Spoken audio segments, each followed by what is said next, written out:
మేడ్చల్ జిల్లా గట్కేసర్ మున్సిపల్ పరిధిలో అంబేద్కర్ చౌరస్తాలో కార్నర్ మీటింగ్లో పాల్గొన్న కాంగ్రెస్ పార్టీ అభ్యర్థి పట్నం సునీత మహేందర్ రెడ్డి. ఈ కార్యక్రమంలో గట్కేసర్ మున్సిపల్ శివారెడ్డిగూడ హనుమాన్ టెంపుల్ నుండి గట్కేసర్ అంబేద్కర్ చౌరస్తా వరకు భారీ ర్యాలీ నిర్వహించారు.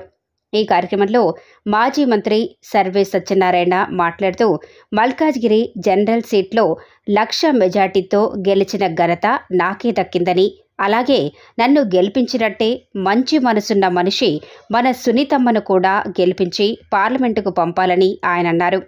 పార్లమెంటు కాంగ్రెస్ అభ్యర్థి పట్నం సునీత మహేందర్ రెడ్డి మాట్లాడుతూ 5 గ్యారంటీలతో అన్ని వర్గాల సంక్షేమానికి ప్రాధాన్యతనిచ్చినట్లు, దేశవ్యాప్తంగా మహిళలకు 50% రిజర్వేషన్లు అమలు చేయటానికి కాంగ్రెస్ పార్టీ సిద్ధంగా ఉందని, మల్కాజ్గిరిలో ఎన్ని కుట్రలు చేసినా ఈసారి తిప్పికొట్టేందుకు ప్రజలు సిద్ధంగా ఉన్నారని ఆమె అన్నారు.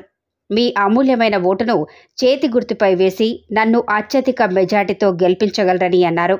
ఈ కార్యక్రమంలో మేడ్చల్ నియోజకవర్గం మాజీ శాసనసభ్యుడు సుధీర్ రెడ్డి, టీపీసీ ఉపాధ్యక్షుడు, మేడ్చల్ నియోజకవర్గం కాంగ్రెస్ పార్టీ ఇన్ఛార్జ్ తోటకూర వజ్రేష్ యాదవ్, బి బ్లాక్ అధ్యక్షుడు వేముల మహేష్ గౌడ్, కాంగ్రెస్ సీనియర్ నాయకులు నక్కా ప్రభాకర్ గౌడ్, రాపోలు రాములు, సింగిరెడ్డి రామిరెడ్డి, భాను ప్రకాష్, మున్సిపల్ కాంగ్రెస్ పార్టీ అధ్యక్షుడు Mamilla Muthyal Kumar Yadav, municipal chairperson Mulli Pavani Janga Yadav, councillor Kadapolla Mallesh, Congress party ఉపాధ్యక్షుడు షేక్ జావేద్, పోచారం మున్సిపల్ కాంగ్రెస్ పార్టీ అధ్యక్షుడు సింగిరెడ్డి శ్రీనివాసరెడ్డి, పోచారం మున్సిపల్ కాంగ్రెస్ పార్టీ మహిళా అధ్యక్షురాలు Erra Madhaviraju, Pocharam municipal Congress party SC cell అధ్యక్షుడు ఎర్ర రాజు, నాయకులు ముల్లి జంగయ్య యాదవ్, జాఫర్ హుస్సేన్, రహీమాన్, కయూం మరియు కాంగ్రెస్ నాయకులు, కార్యకర్తలు తదితరులు పాల్గొన్నారు.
ఈరోజు 10 సంవత్సరాల బీఆర్ఎస్ పార్టీ పరిపాలన అనేక ఇబ్బందులు కాంగ్రెస్ పార్టీ పడి రేవంత్ రెడ్డి నాయకత్వంలో సుదీర్ఘ పోరాట ఫలితంలో మన అసెంబ్లీ ఎన్నికల్లో రేవంత్ రెడ్డి గారిని మన ముఖ్యమంత్రి చేసుకున్నాం.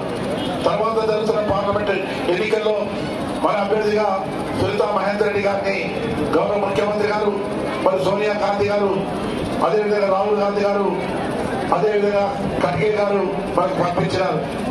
నమ్మకం విశ్వాసంతో వారు గత 15 సంవత్సరాల నుంచి జిల్లా పరిషత్ చైర్పర్సన్ గా, ఉమ్మడి రంగారెడ్డి జిల్లాకు 2 పర్యాయ చైర్పర్సన్ గా ఈ రాష్ట్ర ముఖ్యమంత్రి, మరి ప్రస్తుతానికి ఉన్నటువంటి ముఖ్యమంత్రి రేవంత్ రెడ్డి గారు ఈ ప్రాంతంలో ఎంపీగా అయిన తర్వాత పీసీసీగా అయ్యి ఈ రాష్ట్ర ముఖ్యమంత్రిగా అయ్యారు. మరి ఈ పార్లమెంట్ లో ఒక చరిత్ర ఉంది. ఈ పార్లమెంట్ లో 36 లక్షల ఓట్లు ఉన్నాయి. మరి ఇవన్నింటినీ కూడా మనమందరం కూడా సమకూర్చుకోవాలి. మరి చైర్మన్ గా ఉంటూ, చైర్పర్సన్ గా ఉంటూ ఇక్కడ ఎంతో డెవలప్మెంట్ చేసింది. కొన్ని ఆమె దగ్గరికి పోతే మరి ఆదరిస్తుంది. కాబట్టి అట్లాంటి వ్యక్తి ఇప్పుడు మనకు అభ్యర్థిగా వచ్చినందుకు మనం చాలా సంతోషిస్తున్నాం. తప్పకుండా ఆమెను గెలిపించవలసిన బాధ్యత మన భుజస్కంధాల మీద ఉన్నది. మనకందరికీ తెలుసు, తెలంగాణ రాష్ట్రంలో మనం ఎన్ని కష్ట నష్టాలకు గురి అయినాం. ఆంధ్రప్రదేశ్ ఉన్నప్పుడు, ఆ తర్వాత తెలంగాణ రాష్ట్రం ఏర్పడ్డాక కూడా సోనియా గాంధీ గారు తెలంగాణ ఇచ్చింది అంటే మనందరి బతుకులు బాగుపడతాయి, బంగారు తెలంగాణ వస్తుంది. పడుగు బలహీన వర్గాలకు, పక్కదిగిన వాళ్ళకు, పేదవాళ్లకు, ఎస్సీ ఎస్టీ బీసీ మైనారిటీస్ అందరికీ పేరు జరుగుతుంది అనే ఉద్దేశంతో తెలంగాణ గురించి పోరాడి మన 6 గ్యారెంటీలు గౌరవ ముఖ్యమంత్రి గారు చేపట్టిన 100 రోజులలోనే 6 గ్యారెంటీలు, 4 గ్యారెంటీలు, 5 గ్యారెంటీలు చేపట్టడం జరిగింది. మన రాహుల్ గాంధీ గారు పాంచ్ న్యాయ్ కూడా నిజంగా చాలా గొప్ప విషయం. అది రైతులకి 25 లక్షలు బీమా ఒకటి, ఇంకా అట్లాంటి స్కీమ్లు ఎన్నో ఉన్నాయి పాంచ్ న్యాయ్లో. అవన్నీ మనం తెలుసుకోవాల్సిన అవసరం ఉంది. చాలా వరకు ఎంతోమంది మహిళలకి ఉచిత బస్సు ఇవ్వడం అనేది మామూలు విషయం కాదు. గౌరవ ముఖ్యమంత్రి గారు మన గ్యాస్ పథకం 500 ఒకటి, మన మహిళల్ని కోరుతున్న 2500 మీకు అకౌంట్లలో పడతాయి. ఎలక్షన్ కాగానే ప్రతి మహిళ ఇంటింటికి వెళ్ళి ఈ డోర్ టు డోర్ క్యాంపెయినింగ్లో తెలియజేయాలి.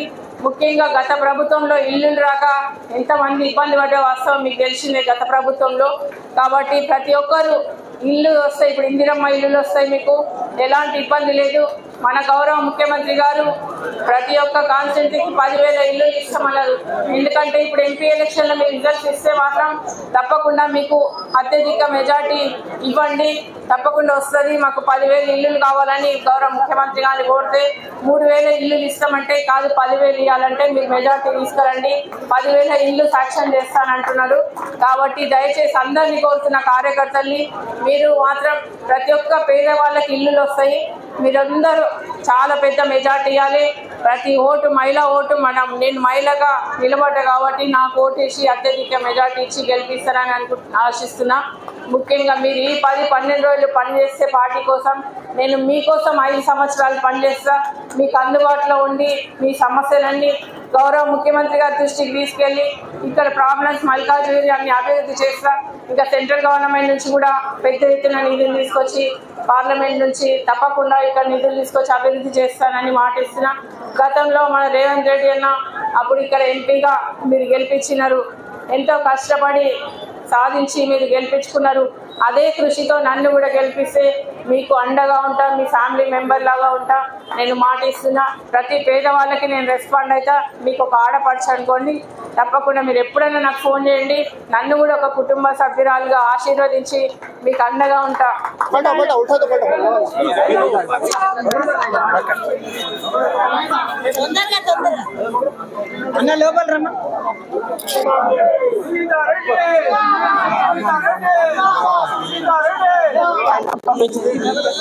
ఫోర్ 5 డేస్ నుంచి చాలా మంచి ప్రజల్లోకి మా స్కీమ్స్ వెళ్తున్నాయి. ముఖ్యంగా గౌరవ ముఖ్యమంత్రి గారు చేపట్టిన 6 గ్యారెంటీలు, మొన్ననే రాహుల్ గాంధీ గారు పాంచ్ న్యాయ్ అవి కూడా రిలీజ్ చేయడం జరిగింది. అవన్నీ కూడా ప్రజల్లోకి తీసుకెళ్తాం. ప్రజల్లో మంచి స్పందన ఉంది కాబట్టి 6 గ్యారెంటీలు మాత్రం ఇంప్లిమెంట్ అవుతున్నాయి. 4-5 ఇంప్లిమెంట్ అయినాయి. మిగతాయి కూడా ఇంకా 30,000 ఉద్యోగాలు గౌరవ ముఖ్యమంత్రి గారు రేవంత్ రెడ్డి గారు అమలు చేయడం మామూలు విషయం కాదు. ఇంప్లిమెంట్ లేకుండే గత ప్రభుత్వంలో, ఇప్పుడు మాత్రం ఉద్యోగాలు ఇచ్చినందుకు యూత్ అందరూ చాలా హ్యాపీ ఉన్నారు. ముఖ్యంగా 6 గ్యారెంటీలు కాకుండా ఇంకోటి పాంచ్ న్యాయ్ కూడా చాలా మంచి పథకం. అది దేశంలోనే చాలా మంచి గొప్ప పథకం కాబట్టి రైతులకు కానీ, యువకులకి, రైతులకి, ఇంకా సామాజిక న్యాయం ఇవన్నీ దాని మీద ఈ పాంచ్ న్యాయం ఉన్నాయి కాబట్టి సామాజిక వర్గాలకి న్యాయం జరుగుతుంది.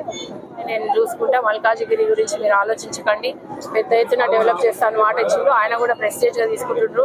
ఎవరు ఎన్ని కుట్రలు చేసినా మా గెలుపు ఆగదు. గౌరవ ముఖ్యమంత్రి గారు, నేను గెలిస్తే గౌరవ ముఖ్యమంత్రి గారు గెలిచినట్టే, అది నా గెలుపు కాదని ప్రజలే అంటున్నారు. కాబట్టి తప్పకుండా మేము మంచి పెద్ద ఎత్తున ముఖ్యమంత్రి గారి సహకారం తీసుకొని అభివృద్ధి చేస్తాం.